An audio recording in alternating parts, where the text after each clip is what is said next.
Ahojte, sme v Trnave a už sú tu zhruba 3 dní, čo nám troška nasnežilo. Poďme sa pozrieť, ako to vyzerá v meste. Niekde sa to hodí a niekde menej. To je chodníček do školy na peknom poli. Tieto kruhače na námestí sú, ten nebolo pod ľadom môcť vidieť. To je chodníček pri Tesku.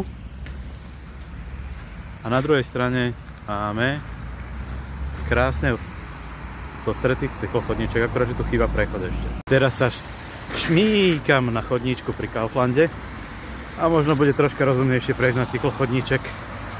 Po spomalovači som videl uviaznuté auto, ktoré sa nevedelo posunúť ďalej. Tu na opäť markantný rozdiel medzi cyklochodníkom a chodníkom. Ukážku malý kúsoček z Bučianskej cesty.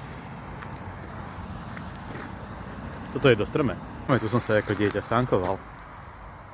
No a na záver Špačínska cesta. Tu na to máme zasnežené jak si celé.